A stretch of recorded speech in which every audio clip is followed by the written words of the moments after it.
for example, yesterday we went and helped some friends move their herd of cattle, and we showed up with a trailer full of gypsies. Yeah. And, everybody driving by would like stop and look like, what are you riding? But it's neat because they'll kind of do whatever, and we do use them. Like I take them to the feedlot and they get to work cows and go to brandings, and we pack on them and use them in the mountains just like every other horse. And we haven't really found anything that they won't or can't do. So you are listening to the Horse Radio Network, part of the Equine Network family.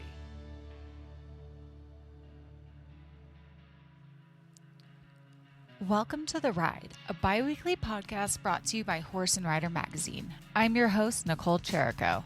In each episode, I chat with some of the industry's top trainers, clinicians, horsekeeping experts, and professionals to share inspiring stories, training philosophies, and the importance of living your best Western horse life. In this week's episode, I sit down to talk with Chad Vallad and Caiti Hladky, owners of Cavalry Cobs, to learn more about gypsy horses and their growing popularity in the Western industry. Please enjoy this week's episode brought to you by Mana Pro.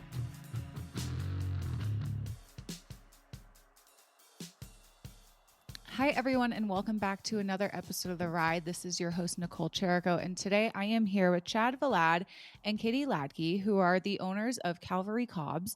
And Caiti was also on the cover of our December/winter issue of the magazine. We had an article about gypsy vanners, gypsy cobs, gypsy horses. I know they go by several names.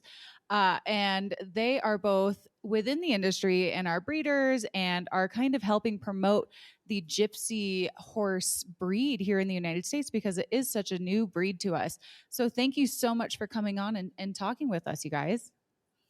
Thanks for having us. Thank you. Yeah. So before we kind of go into the gypsy horse stuff, let's talk a little bit about your background in the horse industry, because I believe you both have more of a history with traditional stock horses, quarter horses, ranch kind of horses, and then kind of gradually made your way into the gypsy cob, gypsy horse breed.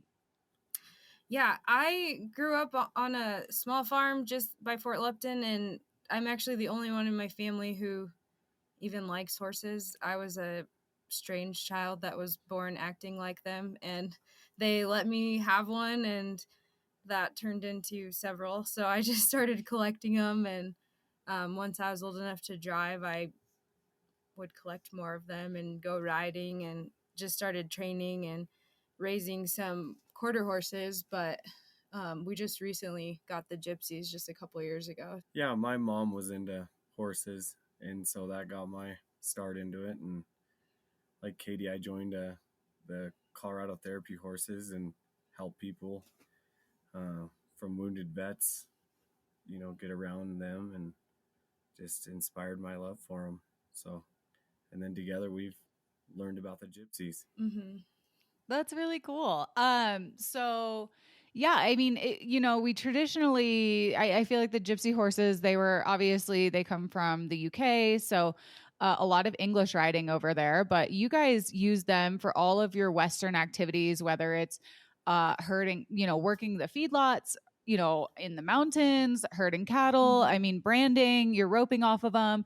They really are showing to be such a diverse breed. How did you guys first get involved with them? I think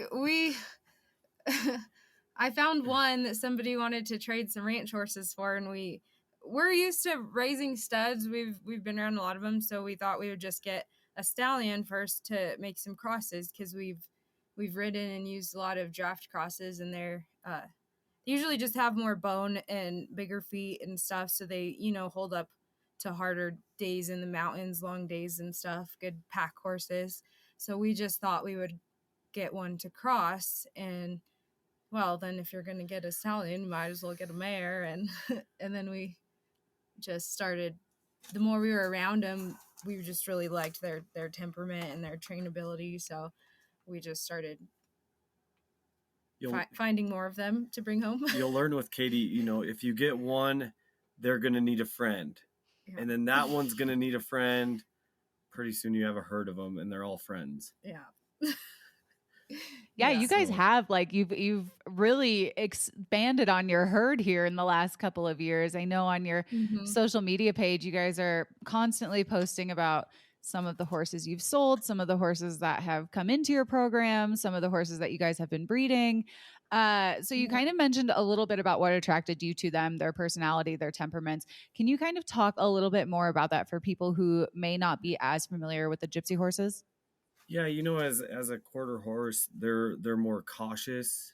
As a gypsy, the best way to describe it is they're more curious. They want to know what's going on. They're the first ones to come check it out with you. Where you know that's originally why they were bred. They wanted them to be strong enough to pull the caravans, but gentle enough for their kids to handle them. And They're really trusting. they, Like, yeah, they don't seem like spooky or anything. They just kind of trust you. And so whatever you are asking them to do, they just do it. So they're really, really easy to train. I've always loved training young horses because it's really neat to watch them learn things and figure stuff out and just see how far they can come in a short amount of time. But these guys almost ruin you on starting any other breed because they're just so easy to work with. It's really neat. yeah, very well minded. Yeah, they're really quiet and they are full of personality. It seems like a lot of people are just like gravitate towards them. It's really neat to watch, and we definitely are that way because we only had one or two, and now we've got a whole field of them. So they're pretty That's neat. really cool. Yeah, no, I mean, like they're so beautiful to look at, but just that personality too must really kind of seal the Mm-hmm. deal on wanting to have them and continue doing what you're doing. Yeah, and I think a lot of people, even that have never been around horses, really love them because they they seem to love people too. It's weird, like they're very drawn to be with you, and they want to do whatever you're asking of them. So it's like people feel really connected to them. So let's talk a little bit about the history of them from y'all's knowledge. It's a newer breed, and I believe we said that maybe like the last 25 years we've started seeing them in the United States. Can you kind of talk about that transition from them coming to the United States from the UK? There's a lot of different stories on that. Like, um, there were no official registries for the gypsies until 1996 when Dennis and his wife Cindy Thompson discovered them. And then they started the Gypsy Vanner Horse Society. So that's where you get the Vanner name. And Vanner is really just a horse registry.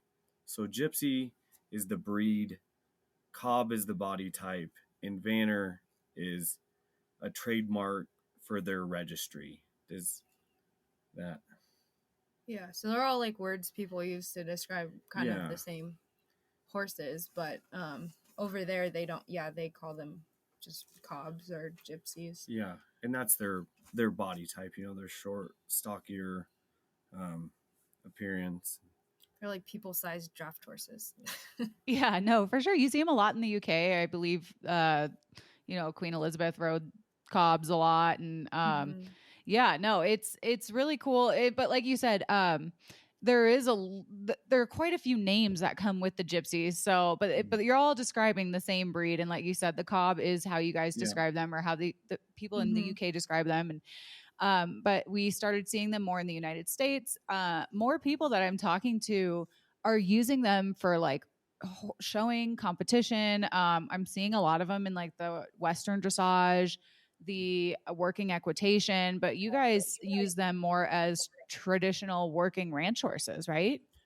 Yeah. For example, yesterday we went and helped some friends move their herd of cattle, and we showed up with a trailer full of gypsies. Yeah. And, Everybody driving by would like stop and look like, what are you riding? But it's neat because they'll kind of do whatever, and we do use them. Like I take them to the feedlot, and they get to work cows and go to brandings, and we pack on them and use them in the mountains just like every other horse. And we haven't really found anything that they won't or can't do. So I just hold think up they're pretty and- versatile. Yeah. Yeah. They'll kind of, like we said, do whatever you want.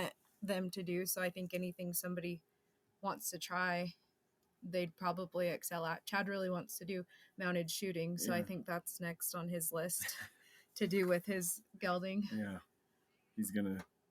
He just has that personality. He wants to go explore new things, do new things. And, we just, want him to want to do it with him.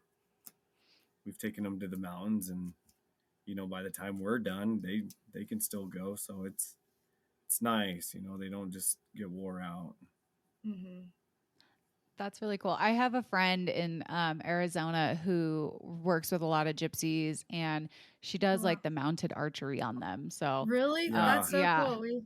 We saw Yeah. one that did that, and that's pretty amazing. Yeah, she loves them. She says the same things that you guys do, where they're just so easygoing, but they want to learn and they want to do stuff. So like those kind of activities are just so good for their brains. Yeah. They'll come to the gate. They'll meet you, especially after a long day. We just put them away yesterday and go out to see them this morning, and they're right there ready to go again. It's pretty neat. Yeah, and like you said, they last all day. You guys are in the mountains in Colorado, and that's some rocky terrain, and there's lots of climbing, and they can hold their own out there. Yeah, definitely. They hold up. I don't think we've tired any of them out yet. We went and gathered a bunch of horses off the mountains, and they went all day up in new terrain they've never been to. They cross water. They'll do anything you ask of them, and it's not a fight. They want, once they trust you, I feel like you better hold on to that trust, because they'll do whatever you want. Don't put them in a bad situation, because they're smart. They're really smart. Some of the other people in that article that we had come out in the magazine said the same exact thing too. Like, you have to treat them with respect, and they are smart, but they also, they're really trusting, and you don't want to lose that trust with them. Yeah. No. Yeah, exactly. Jezebel, she's the one that was. Jezebel was on the cover, and she's really special because she actually was kind of a pasture beautiful ornament for her whole life until we found her and kind of convinced the owner at the time to let us train her, because she was doing a lot for us, and we just wanted to help her out, and we took her home. She'd never done anything but basically get a bath every now and then, and we just took her home. I think she was 15, threw a saddle on her, and just went to the mountains. Took her to the mountains and went riding. Crossed the water. And I would never do that with a 15-year-old quarter horse or any other horse, probably. But they're all that way. They just kind of will do whatever you ask, and they don't put up a fight. So it's kind of neat. It cuts your training time in half. And Jezebel, her personality, she's what you describe as a hoot. She's the fun loving, but she's the boss. She just prances around and throws her head, just not in a mean way. Her personality is what sticks out with us. She's one of a kind for sure. And now that we've got her, she's explored all kinds of new things, and she excels at every one of them. Just like taking pictures out there with you guys, that was new to her, but as you could see, she's crossing the bridge and doing whatever we wanted. Yeah, she had quite the personality too. You could tell that she loved the attention and all of that. But yeah, you guys, what people probably don't know that just saw the cover of the magazine is that we had a little baby of Jezebel's on the side, and he was quite the ham as well. Definitely the best way to keep the ears up. Yeah. She loves him so much. And she did fantastic. We didn't really know how she was gonna react, staying away from him or keeping their distance, because we do let them be horses. We let them grow up and how they were designed. So we were really surprised, but yet not surprised, because that's just how they are. That's their personality. So. And now a quick word from our sponsor. Supplements are only effective if your horse eats them. AccuBites, a new line of supplement blends brought to you by ManaPro, takes the guesswork out of supplementation. Each formula is designed for palatability and has a unique shape and color that stands out when top dressed on a feed, so you can immediately confirm your horse's intake. Every blend includes a convenient, carefully balanced combination of ingredients that is proven to support specific needs for your horse. Finally, a supplement you can see and believe. Find out more at manapro.com. So let's talk a little bit about Calvary Cobs. That is y'all's business, your farm. What kind of inspired it? I mean, obviously you bought a Gypsy and then that Gypsy needed a friend. But now you guys Yes. have a full functioning business and, are really helping promote the breed. Well, my take on things, when Caiti first saw the Gypsies, it was late at night, and she's sitting on one end of the couch and I was sitting on the other, and I've learned that God has blessed Caiti with a gift that you just have to meet her to understand it.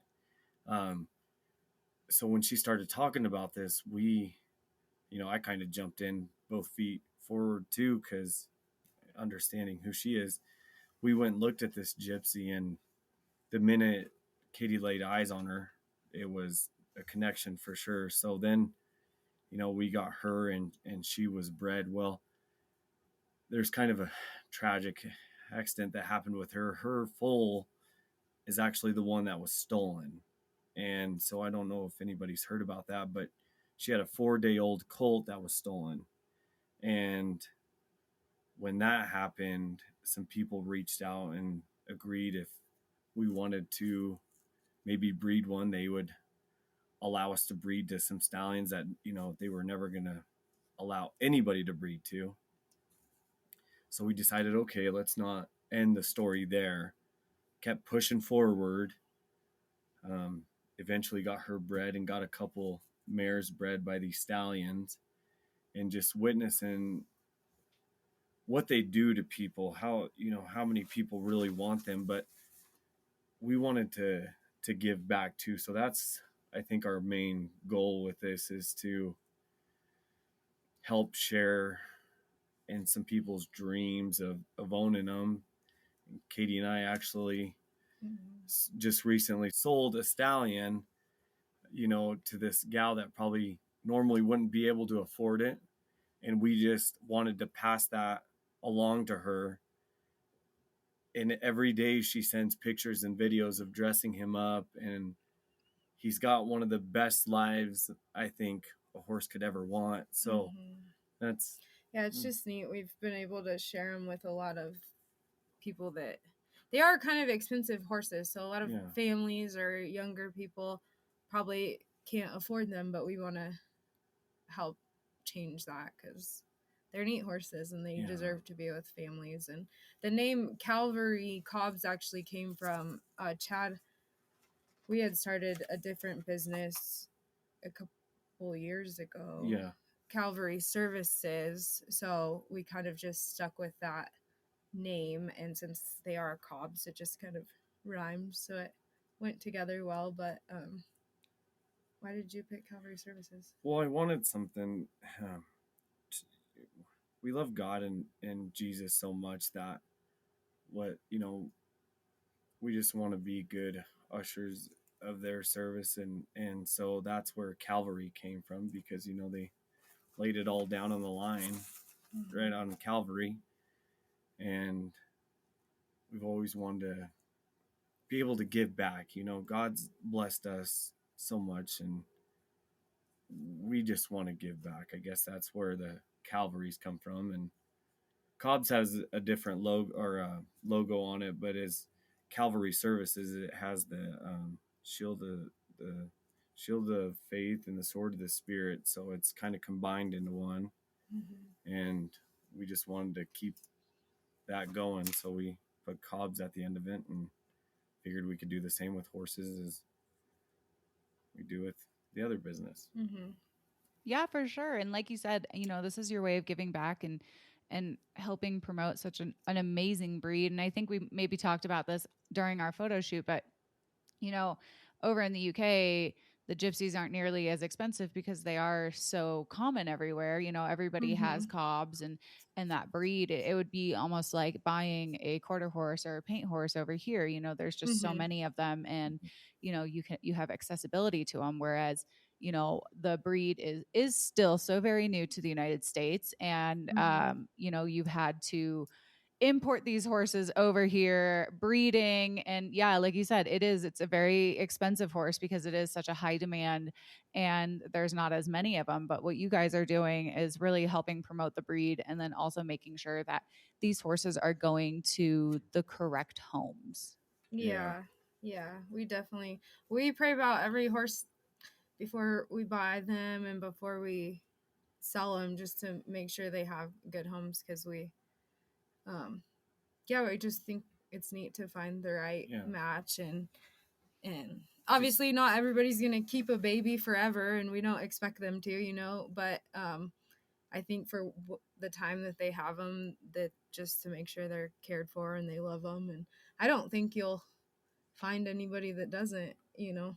It seems like people do get them as babies and keep them forever. They just really, really form special bonds with these horses. So it's just really neat to watch, because there's people already that bought. We only had a few foals this year, and there's already people that, you know, want to be on the lists for next year and the next year. Whenever they're ready, people are starting to reach out and just let us know what they're looking for, and we definitely want to help out anybody get one of these. So. Get a start. You know, that's the thing, is it's so hard to get started, you know. And we just like letting people come out too. Like, we've let so many people come visit and meet them, and it's neat just to watch them if they've never been around horses or never been around gypsies. We're very open to just letting people come meet all the girls, and even the boys. People love the stallions. They're really gentle, and they like riding them around, and it's kind of funny because you wouldn't do most that people with a lot don't of stallions, use their stallions, or, you know, they believe that they're supposed to be put in their own pen and locked away until they're ready to breed. And, you know, I've got a niece that's 6 years old, and she comes out and rides our 16-hand stallion all around, and she doesn't even have a saddle on. I mean, we're right there with him, but it's just neat. If you were to meet him and be around him, he's just as gentle as a little puppy. He, you know, he puts her head down. He's good. So let's talk a little bit about that, the breeding. You had mentioned that you like to get a stallion when you were kind of getting into this. Was breeding always kind of something that you were interested in before the gypsies? I raised my quarter horse stallion that I have now. He is the same way. He's just a really gentle, he's like Hancock bred, so he's, you know, the big bone, Bigfoot. I kind of always like those. Just good using horses. I mean, not gonna beat a cutter or, you know, barrel racer out, but they'll just be good using horses. And so I raised him from a baby, and we thought we would just maybe cross a few. I kind of started raising my own just so I knew what I had, because I think it's great that the horse prices have gone up a little bit, just because it does take a long time to raise them and feed them and make sure they don't, you know, break their leg before they're 2. So I think I started raising them just so I knew what I had and I knew what I was riding.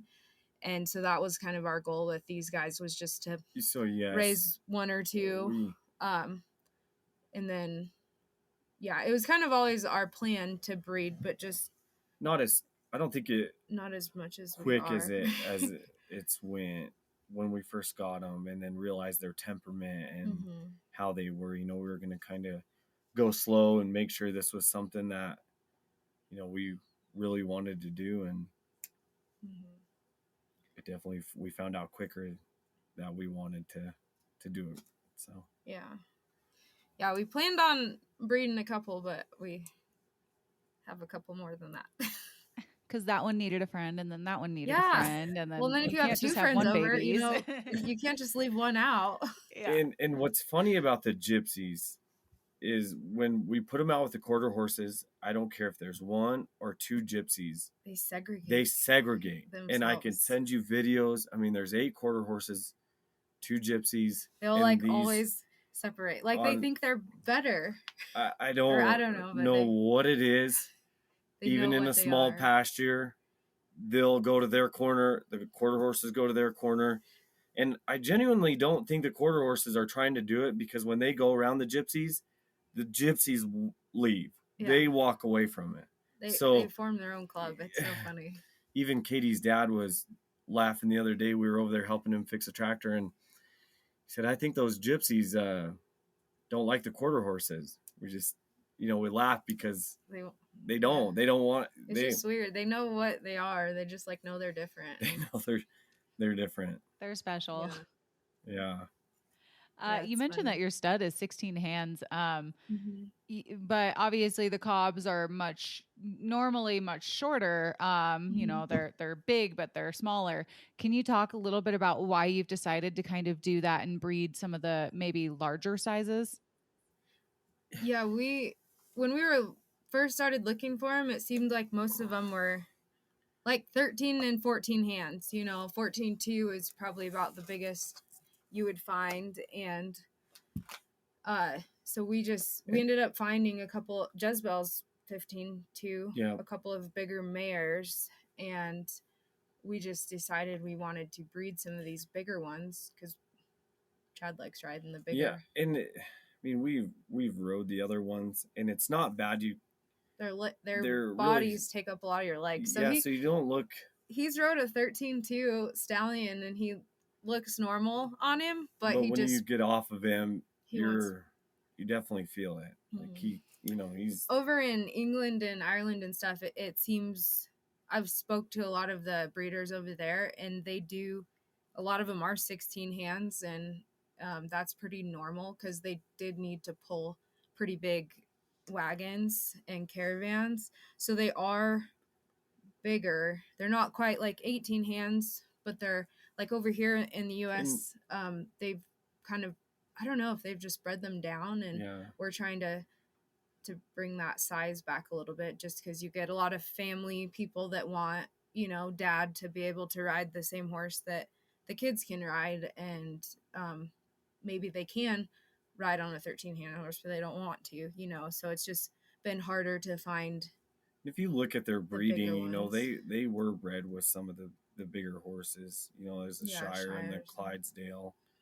So we kind of want to bring that back. We found our stud we have a 14.2 stud, and we love him too, but we found a 16-hand one, and we really like him because we'll be able to cross him on some of our 15-hand mares and make a few bigger babies for people, so we're excited. Yeah, it seems hard to find anything over 15 hands seems like kind of rare, but again, we want to help change that too. No, that's really cool that you guys, like, even though you just recently kind of came into this industry, you have so many goals, and like we've mentioned before, giving back and just making sure that people are aware of how great this breed is. And so what would be your hopes and goals for the future with this breed, for your business, for just, the United States in general, with it still being such a new breed? We've always dreamt of starting like a therapy program for people, and, Katie's background and my background, we've both been a part of that therapy program, and I was a part of a free one where people could come out and be around them. Katie's, I was a volunteer free. I almost died of a head injury from a horse accident when I was little, so the volunteers that came to the hospital made such an impact on me when I was old enough to drive. My mom said I could do whatever I wanted, so I used to volunteer at the Colorado Therapeutic Riding Center for many years, and it was just neat to watch. Like, I worked with a lot of autistic kids and people with MS or strokes, or even just kids that would come to camp and maybe had attention difficulty paying attention in class or whatever. And it's neat to watch the connections that they could make with the horses, and just even actually physically helping people that, doctors said they couldn't walk ever again. And then they rode for a year and then they could. It's just crazy to see that. And Chad worked with a therapy program too, and got to see a lot of, mostly for the veterans. Yeah. I never served, but I feel like we serve in different ways when they, come home. And I mean, that's some connection. of the hardest things to, it, like one veteran told me, he said, there's something about standing on the other side of a 1,200-pound horse where you can't really see the other guy, but know they're out there and smelling, all the smells, their feed, their, you want to be able to open up more than if you were in a room, trying to talk to somebody about your feelings. A lot of guys and girls don't necessarily want to share that stuff with other people that they don't know. And, as my brother was in the Marines for 16 years, I watched him. And it's, God's involved in everything. So, he gave his life to Christ, and watched him come out to the horses with his kids. And pretty soon, he's not taking all this medicine that he was prescribed at one time to deal with it. And I mean, for hours and hours and hours, we'd sit out there on the other side of the horse and, hear stories about it. And pretty soon we could be on the same side of the horse and, talk about things and get it off your chest, because, you cast your burdens onto each other and help one another. That's something we believe in. And I feel passionate as Caiti does about with these gypsies, but, the therapy they bring. And it's no coincidence, because we'll meet people off the street and we'll just be out there riding them on the trails or something, and families will come up to us. We've had people at the stores just, we just talk to anyone and everyone. And then pretty soon we've got 10, 15, 20 people out there surrounded with the horses and pony rides, and people come take pictures and use them for their Christmas cards. Their Christmas cards, and it's all free. We have them anyway because we love them. So we want to be able to share them. And we want to be able to have our own place where people can come and work with them or learn about them, and just we want to be able to get them into more like family homes, and and just help people who probably couldn't afford them or didn't even know about them. It's crazy. There's still a lot of people who don't know what they are, and they're like, what are those fluffy things? And it's just neat to throw the kids on 2-year-olds that or 3-year-olds that have never been ridden, and you wouldn't do that with other horses, but they'll walk around, and it's just neat to watch them share them with people. Well, just like Caiti was saying, seeing the kids calm down when the autistic kids, where you would be maybe a little nervous about it, but something about a 1,200-pound horse calms. It's like they understand us more than we understand ourselves. I think all horses are like that, but the gypsies they definitely have a bit more personality than other ones I've been around. So it's neat to share that. That's really cool. I didn't know about your both of yours past with the therapy centers and working with veterans and all of that. But after hearing what you've had to say about the Gypsy horses, it sounds like creating some kind of therapeutic riding center or therapy center. It sounds like the perfect job for a Gypsy. Mm-hmm. Yeah, I think they would be great. And we actually have gotten some from programs before, and I know they fit in really well, but it's the same thing. They're still expensive horses here. So a therapy program, they're usually nonprofits, and somebody would have to donate them, and that happens, but not all the time. So we have them, and we love them anyway. So we want to be able to share them where people can come, and just not have to pay for it. Everything costs these days, so so being able to give back and help people and and help kind of put more people in front of the Gypsy horses, especially people who are interested in owning horses, like you said, for families, your kids, your husband, your whatever. I know I've talked about it with my personal family members. I'm like, I want to get you a Gypsy horse because I think that they would be a really good match you need one. I know, right? And then it will be 7 or 8. My Not horse everybody needs a friend. Maybe not everybody's like me, but yeah, you definitely, once you get one, I'm telling you, we didn't believe people, but they're like, oh, they're like the Pringles. Yeah. That's awesome. You can't have just one. So if people want to learn more about Cavalry Cobs and what you guys are doing for the Gypsy industry, and maybe even learn more about your therapy history and what's to come, where can people find out more about you? Right now we just have a Facebook page, and I do a little bit on Instagram, but then we do need to get a website going. So we'll work on that, and I don't know, maybe we'll have to list our numbers, and people are welcome to call or if they want to get on the Facebook or whatever. So cool. So Cavalry Cobs, right? That's the name of the Facebook and your Instagram. Yes. So for sure. So if anybody wants to learn more or wants to see all the beautiful horses that they have on their in their herd, I've seen quite a few photos and they're stunning. Each one is different than the other one too, and that's what really I love it. My mom said when I was little, I would collect the Breyer horses, but I would like throw them out if somebody gave me one of the same, and I wanted like one of every color. I don't want 2 black ones, And so she said, now you're doing it in real life, and it costs a lot more to feed those ones. But I think we kind of do that. We like to have, we love all of them. I mean, but we kind of do love to have all the different colors and personalities and just a variety. That's awesome. Well, thank you so much for coming on and talking to us and sharing y'all's love for the gypsies and the horse industry and giving back and everything that you guys are doing. I think it's a really great positive thing in the horse industry, which sometimes can be bogged down with negativity and other things. So it's really encouraging to talk to people like you who are just trying to give back and make sure that the people who deserve to have these horses and be around these horses has the opportunity to.